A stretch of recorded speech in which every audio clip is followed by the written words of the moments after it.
नाम जप का समय यहाँ पूर्ण हुआ है।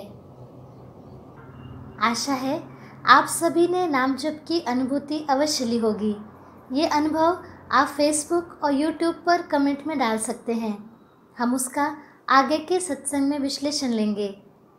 कदाचित नाम जप के समय कुछ दर्शकों को कठिनाइयों का सामना करना पड़ा होगा। ऐसी अड़चनें भी आप कमेंट में अवश्य डालिए। आपकी शंकाओं का समाधान हम आगे के सत्संगों में लेंगे। अब हम प्रतिदिन होने वाले ऑनलाइन सत्संगों की रूपरेखा देखते हैं। सुबह 10:30 बजे से 11:15 बजे तक नाम जप सत्संग ये कार्यक्रम रहता है। हर रविवार को सुबह 11:15 बजे से 12 बजे तक बाल संस्कार वर्ग ये कार्यक्रम का आयोजन किया जाता है। दोपहर को 2:30 बजे से 3:15 बजे तक भाव सत्संग इस कार्यक्रम का आयोजन होता है। शाम को 4 बजे से 4:45 बजे तक सुबह लाइव किए गए नाम जप सत्संग का पुनः प्रसारण किया जाता है और रात 9 बजे धर्म संवाद ये कार्यक्रम होता है, जिसका पुनः प्रसारण अगले दिन दोपहर 1 बजे किया जाता है। भगवान श्री कृष्ण जी की असीम कृपा से हम इस सत्संग का लाभ ले पाए, इसलिए हम भगवान श्री कृष्ण जी के चरणों में कृतज्ञता व्यक्त करते हैं।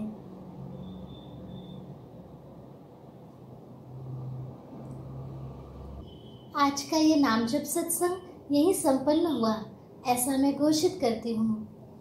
नमस्कार।